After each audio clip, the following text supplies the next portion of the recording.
오늘은 철저히 깨어 기도하라는 제목으로 하나님의 말씀을 선포하도록 하겠습니다. 여러분, 우리가 신앙생활을 할 때에 견지해야 되는 사실이 있습니다. 그것은 영적인 세계가 있다는 거예요. Spiritual world, 영적 세계가 있다는 거예요. 많은 사람들이 이 사단과의 전쟁이 있다는 사실을 간과하고 있다가 전쟁에서 패하는 것을 보게 됩니다. 여러분, 사도 바울이 이렇게 말해요. 에베소서 6장 12절에 보면 우리의 씨름은 혈과 육을 상대하는 것이 아니요 통치자들과 권세들과 이 어두움의 세상 주관자들과 하늘에 있는 악의 영들을 상대함이라. 이 보이는 세계가 있는 겁니다. 우리가 지금 현상적으로 볼 수 있는 이 세계가 있는 거예요. Seen world라고 하고, 그리고 보이지 않는 세계, unseen world, 영적인 세계가 있다라고 하는 거예요. 그런데 여러분, 여기서 우리가 꼭 알아야 되는 전제가 있는데, 보이는 세계는 보이지 않는 세계에 지배를 당한다는 겁니다. 자, 다시, 보이는 세계, 우리 눈으로 이렇게 보이는 이 세계, 현상계는 보이지 않는 세계에 의해서 지배를 당한다는 거예요. 그러니까 보이지 않는 세계에서 일어나는 일이 보이는 현상계에서 발생하게 돼서 실제 우리 삶에 나타나게 된다라고 하는 겁니다. 여러분, 영적 세계에서 일어나는 일은 자명합니다. 보이지 않는 세계에서, 영적 세계에서 승리하면 보이는 이 현상 세계에서 승리하게 됩니다. 그런데 반대로 영적 세계에서 우리가 패배하게 되면 이 보이는 현상계에서 반드시 패배하게 된다라고 하는 거예요. 많은 이들이 이 신앙생활을 한다라고 하면서 왜 이 실제 삶에서 이렇게 공허함을 겪고 정신적인 스트레스를 경험하게 되고 왜 실제 삶에서 이렇게 패배를 경험하게 되는가 모르고 살아가요. 원인을 모르는 겁니다. 여러분, 그래서 이런 이유들 때문에 기도가 중요한 것입니다. 기도의 모양은 있지만 기도의 능력을 잃어버린 그리스도인들은 이 영적 전쟁에서 패배할 수밖에 없다. 또 많은 사람들이 기도한다라고 하면서도 기도의 임계점을 넘지 못하는 것을 보게 됩니다. 그냥 대충 기도하고 그냥 대충 노력하다가 한 10분, 20분 앉아있다가 일어나는 거예요. 여러분, 그런 기도를 통해서는 절대로 깊은 영적인 세계에 들어갈 수도 없고 경험할 수도 없습니다. 여러분, 깊은 하나님의 임재 가운데 들어가서 오늘도 우리가 하나님의 임재 가운데, 성령의 임재 가운데 찬양을 했는데 얼마나 또 좋았습니다. 또 우리 사랑하는 제자 우리 박지현 전도사님이 인도해 줘서 너무 또 좋았고, 우리가 또 이제 임재 가운데 이렇게 들어가서 하나님을 찬양하고 예배했는데, 여러분, 이렇게 단편적으로 기도하고 짧은 시간 그냥 대충 기도하는 것으로는 깊은 영적인 세계에 들어가서 성령 하나님의 깊은 터치를 맛볼 수 없다라고 하는 거예요. 그래서 오늘은 왜 우리가 기도를 해야 되는지, 또 철저한 기도가 왜 그렇게 중요한지, 나아가서 교회가 간절히 기도할 때 어떤 역사가 나타나는지를 우리가 함께 상고하면서 하나님의 음성을 듣기를 원합니다. 말씀이 여러분을 깊이 만지셔서 여러분 모두가 기도의 사람으로 깨어날 수 있기를 축복합니다. 크게 두 가지로 살펴보겠어요. 첫 번째는 마지막 때의 모든 개인이 승리하는 길은 기도밖에 없습니다. 우리 한번 따라합시다. 마지막 때에 개인이 승리하는 길은 기도밖에 없다. 자, 오늘 우리가 집회 시간이지만 말씀에 조금 깊이 들어가 보겠습니다. 여러분, 오늘 본문에 사도 베드로의 권면은 너무나 명료하죠. 너희는 정신을 차리고 근신해서 기도하라는 거예요. 그런데 여러분, 이렇게 정신을 차리고 기도해야 되는 이유가 뭐라고 말합니까? 바로 앞에 보니까 만물의 마지막이 가까이 온 것이 우리가 정신을 차리고 깨어서 기도해야 될 이유야 라고 가르쳐주고 있습니다. 그런데 보세요. 우리 예수님도 우리가 기도해야 될 이유에 대해서 똑같은 논지로 설명을 하셨어요. 한번 보겠습니다. 누가복음 21장 34절부터 36절에 보면 이렇게 말합니다. 너희는 스스로 조심하라. 그렇지 않으면 방탕함과 술취함과 생활의 염려로 마음이 둔하여지고 뜻밖의 그날이 덫과 같이 너희에게 임하리라. 이 날은 온 지구상에 거하는 모든 사람에게 임하리라. 이 날은 여러분 심판의 날, 예수님의 재림하시는 그날을 말하는 거예요. 이러므로 너희는 장차 올 이 모든 일을 능히 피하고 인자 앞에 서도록, 여러분 말씀에 직면해 보십시오. 인자 앞에 서도록 항상 기도하며 깨어 있으라 하시니라. 여러분, 지금 우리 예수님도 똑같이 사도 베드로처럼 항상 기도하며 깨어 있으라고 말하고 있죠. 여러분 보이십니까? 문장의 구조가 똑같이 말합니다. 근데 그 이유가 뭐라 그래요? 곧 다가올 재림, 즉 심판의 날이 오면 기도하면서 깨어있지 않은 모든 사람들은 멸망당하기 때문이라는 거예요. 여러분, 제가 지금 이 논지를, 예수님 말씀하신 논지를 가감없이 지금 표현하고 있습니다. 왜 기도하고 깨어있어야 되는가? 마지막 심판의 날에 깨어있지 않으면 멸망당하기 때문이야. 즉, 기도하지 않는 태도가 멸망과 연결된다는 거예요. 여러분, 우리 주님이 처음 이 땅에 오신 이 초림의 날이잖아요. 그죠? 이 초림의 날은 온 인류에게 정말 복된 날이었습니다. 초림하신 예수님은 구원주로 오셨습니다. 죄에 빠져있는 우리를 구원하시기 위해서 오셨어요. 그래서 여러분, 이 날은 온 인류에게 기쁜 날이고, 예수께서 행하신 그 놀라운 십자가와 부활의 권능을 믿는 사람은 그 누구든지 어떠한 죄인이든지 사함을 받고 용서함을 받고 하나님의 자녀가 되는 놀라운 권세를 누리게 되는 줄 믿습니다. 여러분, 그래서 여러분, 초림의 날은 놀라운 복된 날이었어요. 우리가 고백한 것처럼 위대하십니다, 주님. 주님, 우리에게 이 놀라운 십자가의 권능과 부활의 영광으로 임하여 주셨기 때문에 우리가 이렇게 찬양할 수 있는 거죠. 하지만 여러분, 우리 주님이 다시 오시는 재림의 날은 철저히 심판의 날입니다. 여러분 보세요. 초림하신 예수님, 이 초림의 주님은 사랑의 주님으로 오셨어요. 100% 사랑의 하나님의 성품이 발현돼서 오신 게 예수님의 초림이라고요. 그런데 예수님이 다시 오시는 재림의 날은 공의의 하나님의 성품만 발현되는 날입니다. 여러분, 그날에는 인내하지 못하고 믿음을 저버린 모든 자들은 하나님의 심판을 피할 길이 없는 거예요. 계시록 14장에 보면 이 믿음을 지킨 자와 그렇지 않은 자의 이 종국이 완연하게 갈리는 것을 볼 수 있어요. 이렇게 말합니다. 계시록 14장 12절에 보니까 성도들의 인내가 여기 있나니 그들은 하나님의 계명과 예수에 대한 믿음을 지키는 자니라. 여러분, 환난과 핍박 가운데서도 믿음을 지킨 성도는 구원받고 영원히 거하게 된다라고 말합니다. 여러분 보십시오. 관건은 인내로 믿음을 지키는 거예요. 아니, 목사님 무슨 말씀이십니까? 그냥 예수 믿으면 자동적으로 구원받고 하나님의 영광 가운데 나가게 되는 것 아닙니까? 물론 맞아요. 예수님을 믿어야 되는데 여러분, 그냥 단편적으로 예수님 믿습니까? 아멘, 구원받았습니다. 당신의 이름이 생명책에 적혀 있습니다. 이게 아니라는 거예요. 진짜 믿음을 소유했냐는 겁니다. 정말로 truly 예수님을 믿냐는 거예요. 자, 그렇다면 반대로 끝까지 인내하지 못하고 믿음을 지키지 못하면 어떻게 된다라고 말하는가? 계시록에 보세요. 계시록 14장 9절부터 11절에 보니까 또 다른 천사 곧 셋째가 그 뒤를 따라 큰 음성으로 이르되 만일 누구든지 짐승과 그의 우상에게 경배하고 이마에나 손에 표를 받으면 그도 하나님의 진노의 포도주를 마시리니 그 진노의 잔에 섞인 것이 없이 부은 포도주라. 거룩한 천사들 앞과 어린 양 앞에서 불과 유황으로 고난을 받으리니 그 고난의 연기가 세세토록 올라가리로다. 짐승과 그의 우상에게 경배하고 그의 이름에 표를 받는 자는 누구든지 밤낮 쉼을 얻지 못하리라 하더라. 자, 이런 구절을 읽을 때 이렇게 생각하는 분들이 있음을 보게 됩니다. 나는 뭐 교회도 잘 다니고 있고 뭐 봉사도 적당히 하고 헌금 생활도 하고 있고 직분도 있으니까 이런 심판당하는 부류에는 속하지 않겠지. 혹은 나는 말씀에서 말하는 것처럼 뭐 짐승에게 절을 한다든지 우상에게 경배하지 않았으니까 나는 괜찮을 거야. 나는 지금 이 금요 성령 집회의 현장에도 나와 있잖아. 혹시나 이런 아니라는 생각을 가지고 계신 분들에게 질문을 합니다. 여러분, 성경이 말하는 우상 숭배가 무엇입니까?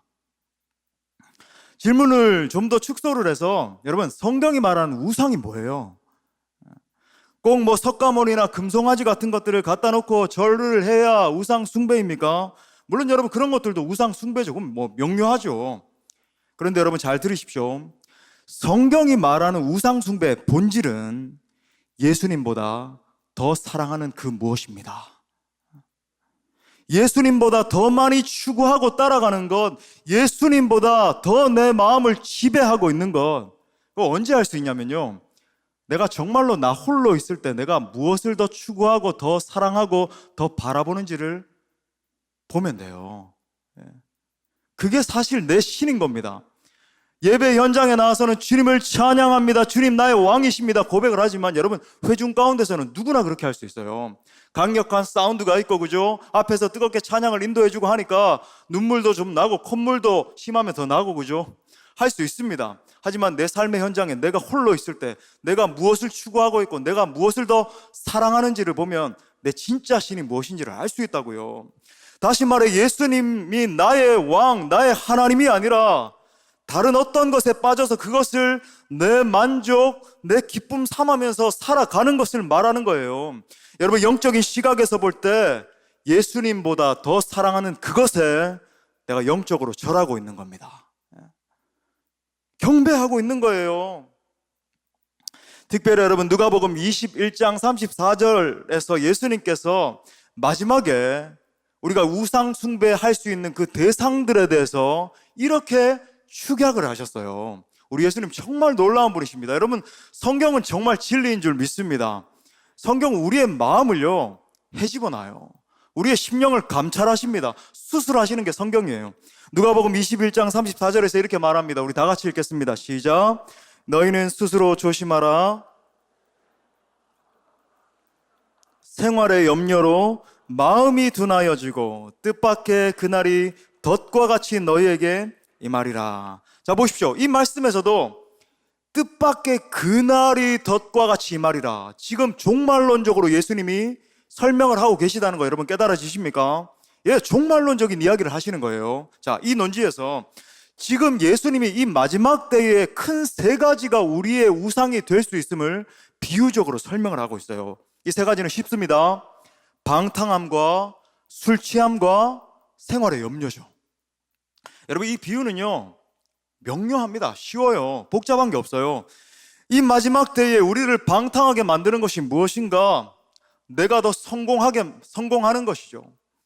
내가 더 좋은 직장에 들어가는 것, 내가 더 좋은 집에 사는 것, 내 자식 성공시키는 것, 학생들은 더 내가 명망 있는 대학에 들어가서 내 이름을 떨치고 내가 더 성공하고 내 자아의 명성을 더 얻고, 아니면 요즘은 한국 사회 더 편만한데 더 멋진 외모를 가져서 사람들에게 더 나 자신을 나타내는 것, 이런 것들을 우리 주님보다 더 사랑하고 더 추구하는 걸 말하는 거예요.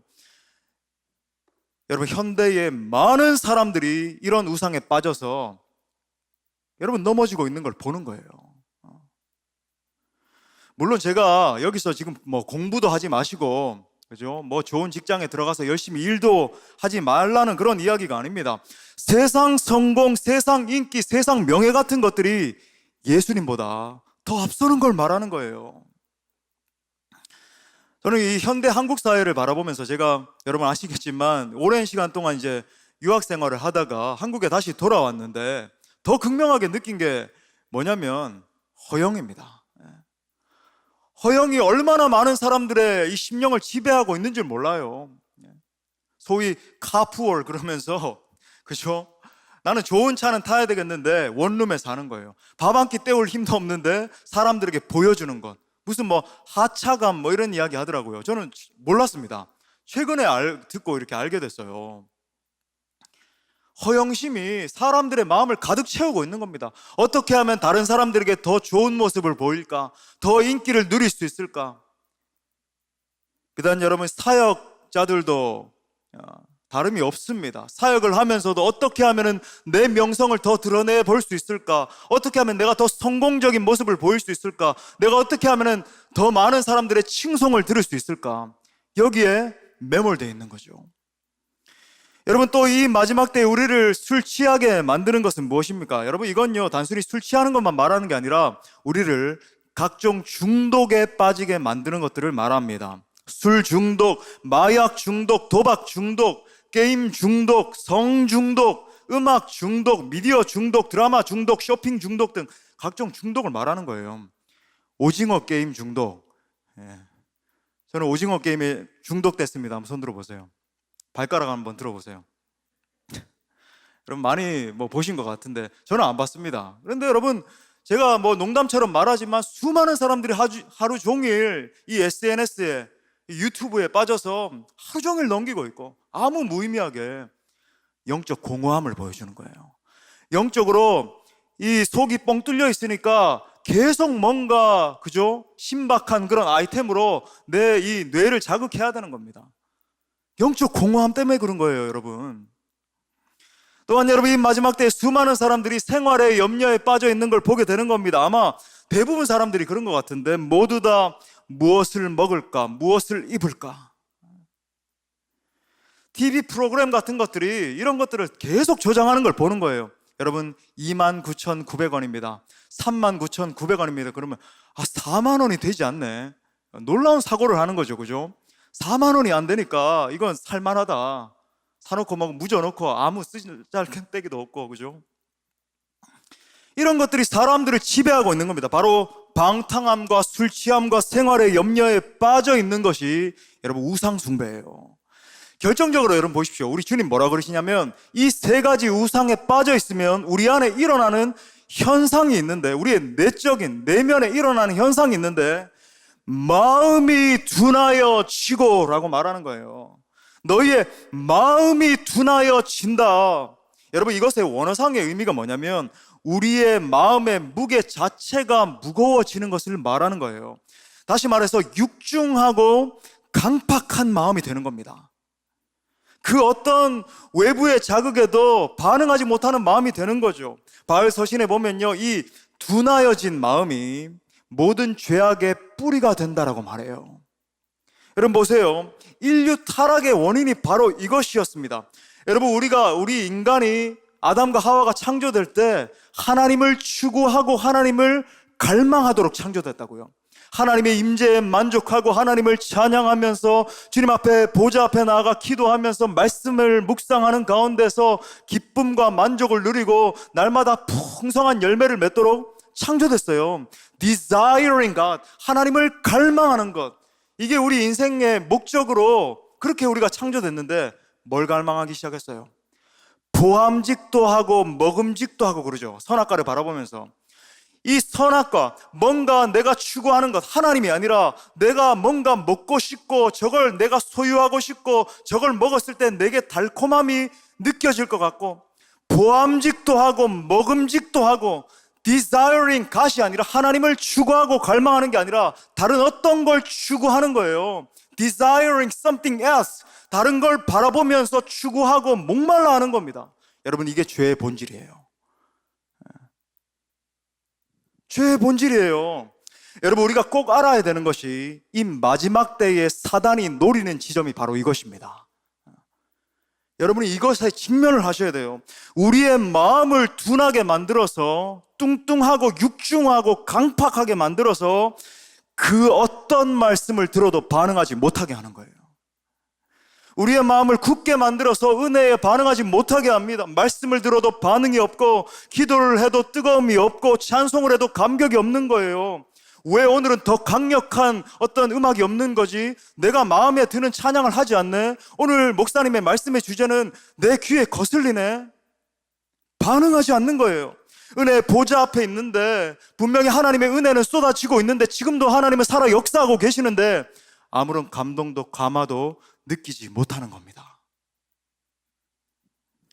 또 내 삶에 죄악이 쌓여가고 하나님의 진노가 더해져감에도 불구하고 그것을 감지하지 못하는 거예요. 소위 심각한 영적인 질병에 걸리는 겁니다. 문둥병 환자와 같이 귀가 떨어져 나가고 눈이 흘러져 나가고 눈썹이 다 뽑혀 나가고 손이 잘려 나가도 느끼질 못하는 거예요. 여러분, 이것이 사단이 노리는 지점이다. 우리의 마음을 굳게 만들어서 더 깊은 죄악을 추구하고 더 강한 자극을 맛보게 하고 더 뭔가를 갈망하는 거예요. Desiring something else. 여러분, 교회는 왔다 갔다 하지만 이렇게 우상 숭배하고 있으면 마지막 날에 명료하게 심판당합니다. 심판당해요. 다시 말하면 여러분, 더 클리어하게 말씀드릴까요? 지옥 갑니다. 아니, 이게 무슨 말인가요? 예수님 믿으면 천국은 따놓은 당상 아닙니까? 그게 복음 아니에요. 여러분, 내가 정말로 예수님을 나의 구주, 나의 하나님으로 믿으면요, 이렇게 살라고 해도 살 수 없어요. 내 안에 강한 죄의 경향성이 나를 막 끌어당기거든요. 저는 이게 죄의 경향성이라고 부르는데 제가 개발한 용어입니다. 그런데 그러지만 하나님의 폭포수와 같은 은혜가 올 때에 물론 우리가 이 땅에 살아가는 동안에 뭐 완전하게 성화되고 그런 건 아니에요. 하지만 더 하나님을 바라보게 되고 여러분 회개하는 자리에 나가게 되고 더 하나님을 임재하는 자리에 나가게 마련인 거죠. 이 세상 성공, 세상 명예, 세상 쾌락 쫓으면서 살 수 없다라고 하는 거예요. 내가 정말 예수 그리스도를 나의 구주, 나의 하나님으로 믿게 되면 내 가치와 내 삶의 혁명적인 변화가 일어나게 됩니다. 소위 예수 혁명이 일어나게 돼요. 물론 이 땅에서는 완전한 삶을 살 수 없지만 계시록에 묘사된 것처럼 인내하면서 예수님의 뜻대로 살고 싶어서 견딜 수가 없어서 발버둥 치게 된다고요. 주님, 내가 정말 부족하고 연약하지만 주님의 뜻대로 살길 원합니다. 하나님, 내가 주님을 갈망해요. 마치 다윗과 같이, 사도 바울과 같이 철저한 예수님의 제자로 살기 위해서 몸부림치게 되는 거예요. 그리고 결국 하나님의 나라와 그의 의를 위해서 자기 자신을 드리게 되는 거예요. 여러분, 사도행전에 나오는 성도들의 모습을 보십시오. 어떻게 살았는지. 그게 여러분 진짜 구원받은 자들의 모습입니다. 사랑하는 성도 여러분, 이 마지막 때에 이렇게 무서운 이 우상 숭배에 빠지지 않기 위해서 우리 주님께서 이 시간 어미하는 음성으로 이렇게 말씀하십니다. 다시 한번 36절에 보니까 이러므로 너희는 장차 올 이 모든 일을 능히 피하고 인자 앞에 서도록 항상 기도하며 깨어있으라 하시니라. 사랑하는 여러분, 항상 깨어서 기도할 수 있기를 바랍니다. 여러분, 이 메시지를 그냥 한 목사의 권면으로 듣지 마십시오. 사실 여러분, 이것은 살고 죽고의 문제인 거예요. 우리 주님이 경고하며 말씀하고 계십니다. 깨어서 기도하라. 사랑하는 너희들아, 깨어서 기도해야 돼. 여러분, 특별히 새벽에 일어나서 기도할 수 있길 바랍니다. 여러분, 주일에도 기도하십시오. 금요일에도 기도하시고 가정에서도 직장에서도 운전을 하시면서도 항상 365일 24시간 기도할 수 있기를 바랍니다. 이것이 마지막 때에 여러분의 영혼을 지키고 승리하는 유일한 길이 될 것입니다. 자, 큰 두 번째로 간절히 기도할 때 온 교회가 하나님의 크신 역사를 보게 됩니다. 교회가 하나님의 역사를 보게 돼요. 한번 따라 합시다. 간절히 기도할 때 온 교회가 하나님의 크신 역사를 보게 된다. 자, 지금 사도 베드로가 너희는 정신을 차리고 근신하여 깨어 기도하라 말하고 있습니다. 그리고 이 명령의 근거가 만물의 마지막이 가까이 왔기 때문이라고 말하고 있죠. 예, 감사한 것은 우리 주님이 이 마지막 때에 우리를 홀로 두지 않으셨다는 거예요. 우리 주님은 우리에게 교회를 주셨습니다. 자신의 피값을 주고 교회를 사셨어요. 이 마지막 때에 주님은 교회를 통해서 그분의 일을 이루어 가십니다.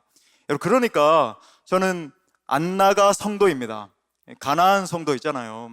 물론 저희 교회도 지금 가나안 성도님들이 많이 돌아오고 계세요. 유튜브 설교를 들으면서 참 감사한 일입니다. 그렇게 돌아오고 계시고 예배 자리를 회복하고 계시는데, 근데 여러분, 가나안 성도로 그냥 머물고 있는 건요, 정상이 아니에요.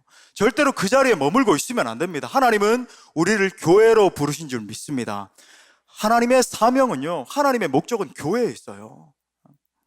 자, 동시에 그런데 우리에게 주님이 교회를 주시면서 그냥 내버려 두지 않으셨어요. 그 교회에게 놀라운 권능을 부어주셨는데 그것의 시발점이 된 것이 바로 오순절 성령 강림 사건입니다.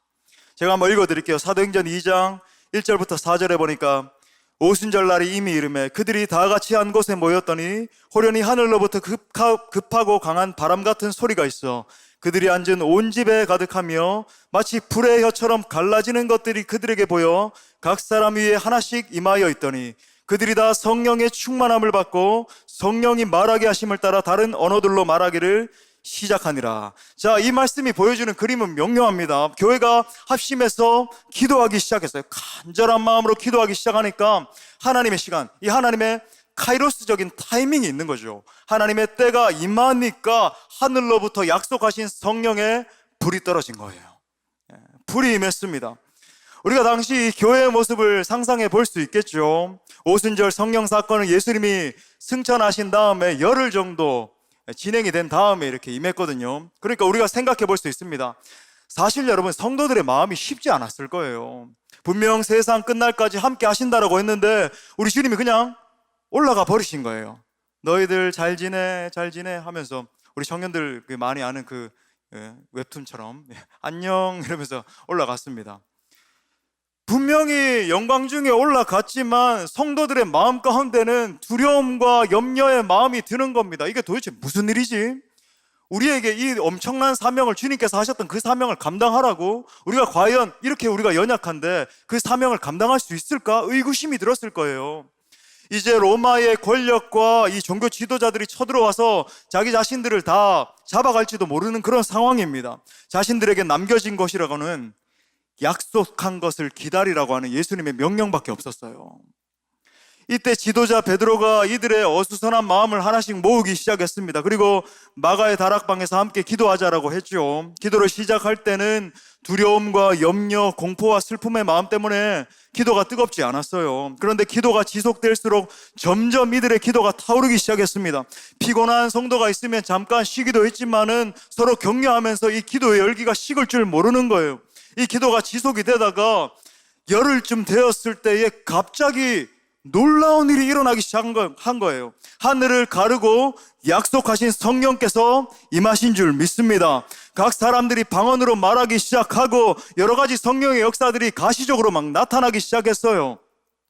두려움이 완전히 떠나가고 성령께서 이들을 지배하기 시작하시자 담대히 하나님의 말씀을 전하기 시작하죠. 그 장면에 대해서 이렇게 말해요. 사도행전 4장 29절부터 31절에 보니까 주여 이제도 그들의 위협함을 굽어보시옵고 또 종들로 하여금 담대히 하나님의 말씀을 전하게 하여 주시오며 손을 내밀어 병을 낫게 하시옵고 표적과 기사가 거룩한 종 예수의 이름으로 이루어지게 하옵소서 하더라.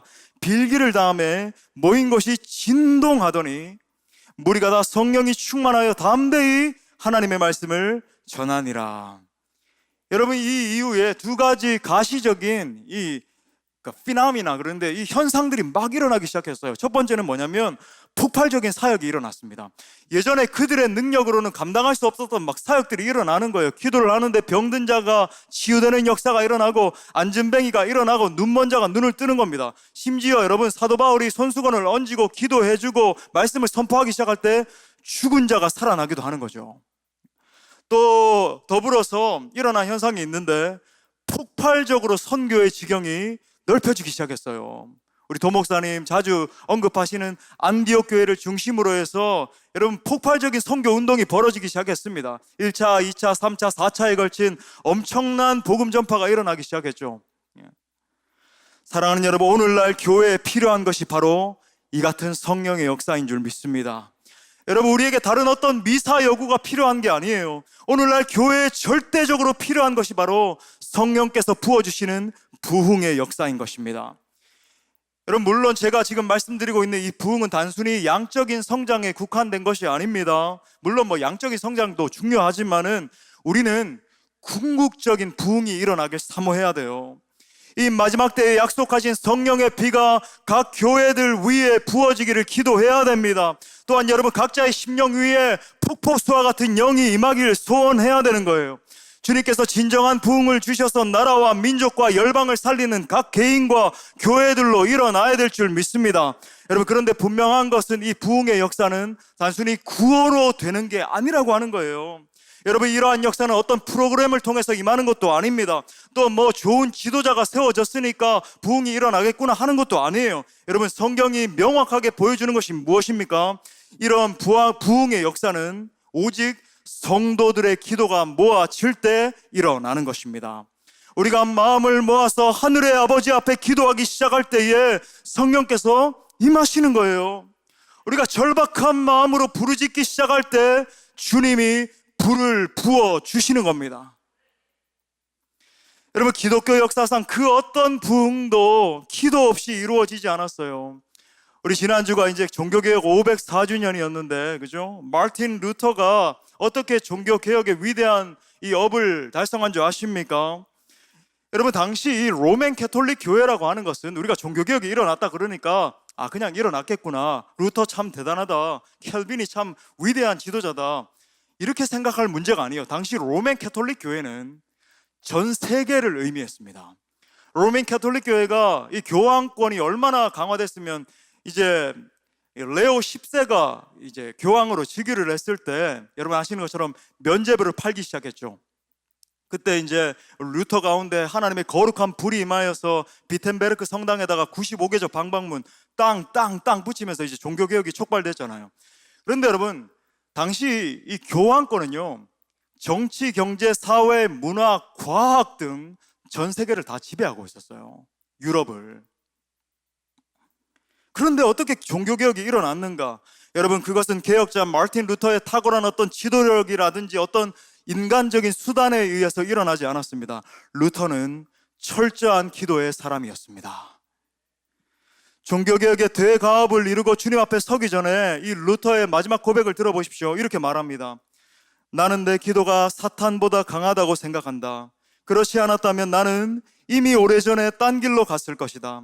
그랬더라면 사람들은 나를 통해 일하신 하나님의 크신 역사를 보지 못했을 것이다. 내가 단 하루라도 기도를 소홀히 했다면 신앙의 힘을 많이 상실했을 것이다. 1907년에 하나님께서 우리나라에도 역사상 전무한 부흥을 주셨잖아요. 평양 장대현 교회에 거대한 부흥의 불을 내려주셨습니다. 그런데 여러분, 이 평양 대부흥은요, 영국에서 일어났던 웨일즈 대부흥을 빼놓고는 설명할 수가 없어요. 하나님이 18세기 영국의 존 웨슬리라고 하는 걸출한 인물을 통해서 한 차례 대부흥을 주셨습니다. 하지만 여러분, 이 세월이 지나면서 또 이 영국 땅 가운데도 영적 침체가 찾아왔거든요. 이런 상황에서 20세기 초에 영국 전체를 뒤흔들 부흥이 이 웨일즈 땅에서 일어나게 돼요. 1904년에 웨일즈 땅에서 엄청난 부흥이 일어나서 온 영국을 변화시키게 됩니다. 재미있는 것은 이때 일어났던 이 부흥은요, 어떤 탁월한 설교자라든지 부흥사에 의해서 일어나지 않았다라고 하는 거예요. 웨일즈 부흥은 광부의 아들로 태어난 청년 이반 로버츠라고 하는 무병의 사람에 의해서 일어났습니다. 이 이반 로버츠는 가난한 가정에서 이 14형제 중 9째로 태어났어요. 너무 가난해서 12살 때부터 아버지를 따라서 이 광산에 가서 노동을 해야 됐습니다. 그런데 그는 하나님의 사람으로 성장했어요. 빈곤한 생활 속에서도 철저히 하나님을 의지하고 기도하는 신앙의 사람으로 성장했습니다. 어린 시절부터 그의 모토가 하나 있었다고 하는데 이렇게 말해요. 삶의 모든 면에서 하나님을 영화롭게 하고 싶다. 내 삶의 모든 면에서 하나님을 정말로 영화롭게 하고 싶다. 그가 청년이 되었을 때 어느 날 하나님으로부터 강력한 영적인 부름을 받게 됩니다. 그래서 매일 밤을 지새우면서 기도하고 성경 연구하는 일에 전념하기 시작했어요. 그 일이 무려 11년간 지속됐습니다. 여기서 여러분, 영적인 원리를 하나 발견할 수 있어요. 영적 부흥은 대가 지불 없이는 일어나지 않는다라고 하는 거예요. 여러분, 부흥은 대가 지불 없이 절대로 일어나지 않습니다. 그리고 그가 11년 동안 기도하며 말씀을 연구하기 시작했을 때에 1904년에 고향 이 모리아 교회를 중심으로 기도를 시작하기 시작했어요. 집회를 시작했는데 첫 집회에 17명으로 시작을 했습니다. 이 집회 때 마치 오순절 역사와 같이 강력한 성령의 역사가 있었고, 모인 17명 모두가 회개하고 성령의 불을 받게 돼요. 이후에 수많은 사람들이 주님 앞에 나와서 회개하는 역사가 일어났습니다. 그리고 약 5개월 만에 웨일즈 전역에서 10만 명이 이 집회에 참석하게 돼요. 당시 기록에 보면은 집회에 사람들이 너무 많이 몰려와서 야외 마당에서 집회를 참석하기 위해서 사람들이 장사진을 이루면서 모였는데, 심지어 그 사람들에게까지 성령의 불이 임해서 마당에서 떼굴떼굴 구르며 회개하는 일이 일어났다. 그가 인도한 집회에 또 다른 특징이 있었는데, 그냥 집회만 뜨거웠던 게 아니라 그 지역의 탄광에서 일하는 광부들이 회개하기 시작해서 훔친 연장을 돌려주고 술을 끊고 담배를 끊고 이런 일들이 일어나기 시작하고, 또 그 지방의 술집과 당구장들이 텅텅 비고 심지어 형무소에 있는 이 죄수들도 성령을 받고 변화되는 역사가 일어났습니다. 더 나아가서 웨일즈에서 일어난 부흥의 불길이 영국 전역과 미국과 캐나다와 인도와 중국, 급기야 한국에까지 넘어오게 되잖아요. 웨일즈에서 은혜를 받은 선교사들이 한국으로 넘어와서 함께 기도 운동을 펼치게 되면서 그때 일어났던 부흥이 1904년에 일어났던 원산 대부흥이고, 원산 대부흥 운동 이후에 3년이 지나서 일어났던 것이, 하나님의 타이밍에 일어났던 것이 바로 평양 대붕이었던 거예요.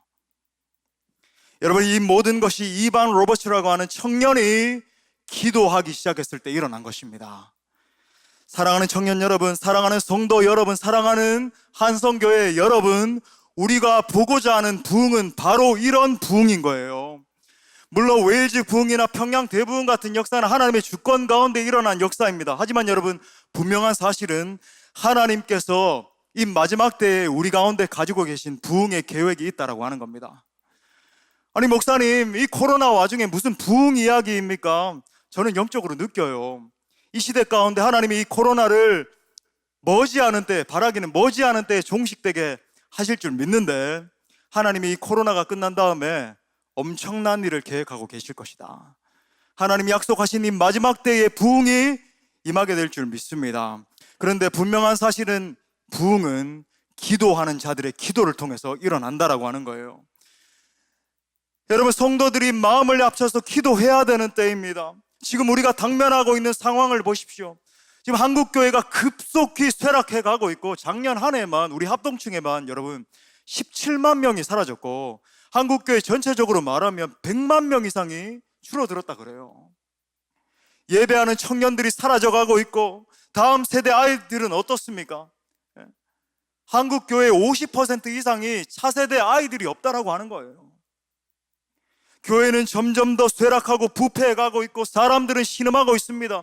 정신과들마다 문전성시를 이루면서 불안장애다, 공황장애다, 무슨 장애다, 우울증이다, 자살자들이 속출하고, 하나님은 이때에 우리 모두가 마음을 합쳐서 기도하길 원하시는 거예요.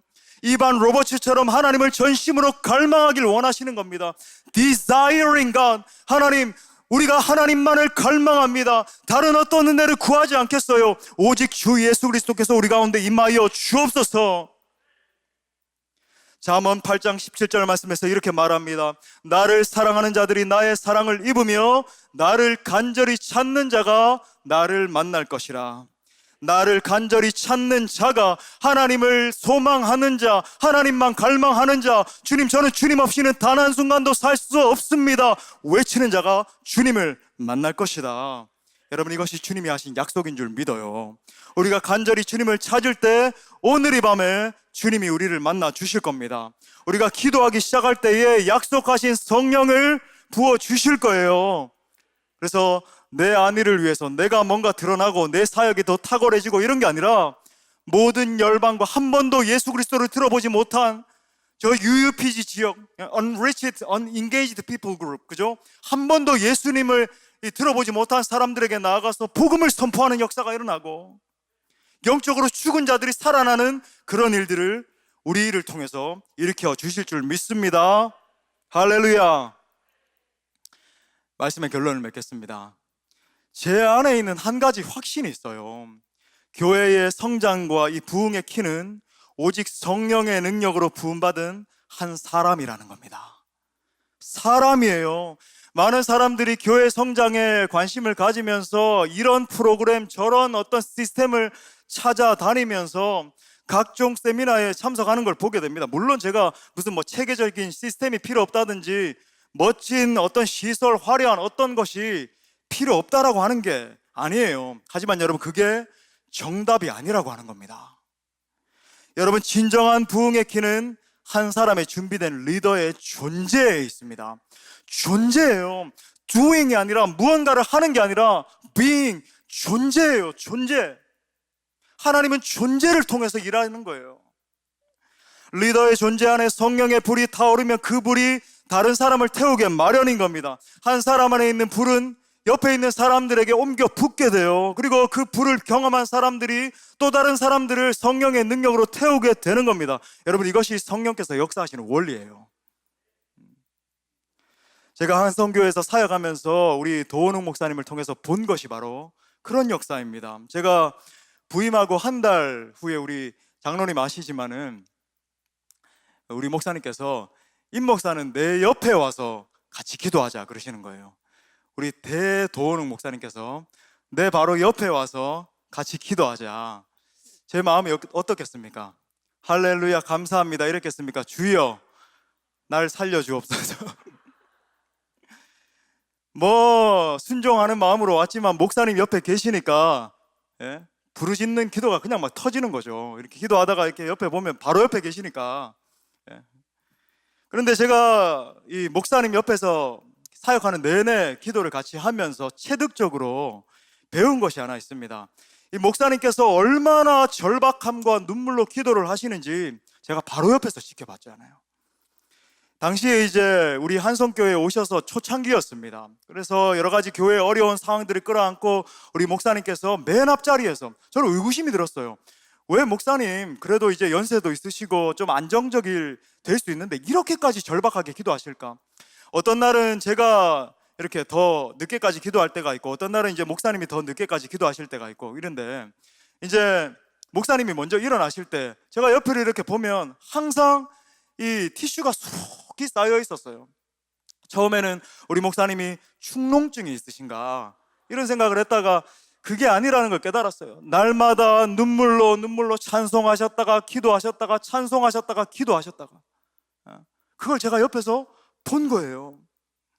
또 기억이 납니다. 제가 미국에 이제 목사님을 모시고 2주 동안 다녀온 적도 있거든요. 이 보스턴의 고든 코넬 신학교라고 이렇게 갔는데 이제 목사님 오셨다 그래가지고 목사님이 또 예상치 않게 설교를 하게 되셨어요. 이제 고든 코넬 채플에 가셔서 설교를 하시는데 설교 마치고 저와 함께 이제 둘이 앉아서 탁 이렇게 앉았는데 이상하게 눈물이 막 쏟아지는 거예요. 목사님도 1시간 내내 펑펑 우시고 저도 뭐 알지 못하는 눈물이 막 쏟아지는 겁니다.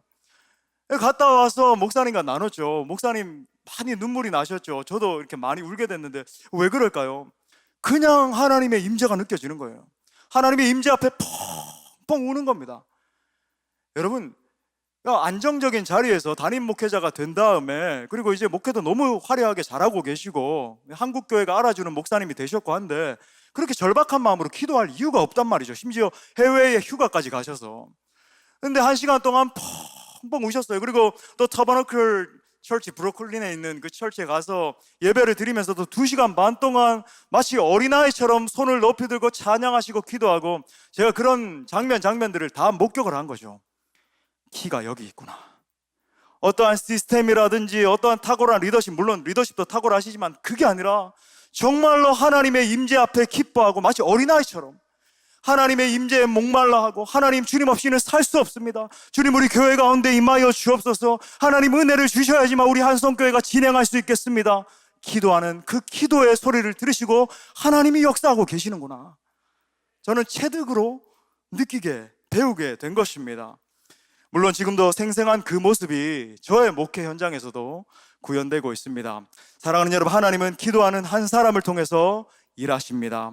절박함으로 기도하는 한 사람에게 성령의 기름을 부어주시고 나라와 민족과 열방을 세우는 사람으로 세워주시는 거예요. 여러분, 성령님이 임재하시면 불가능의 상황이 가능의 상황으로 역전되는 일이 일어납니다. 잃어버렸던 교회와 복음의 영광을 다시 되찾는 일이 일어나는 거예요.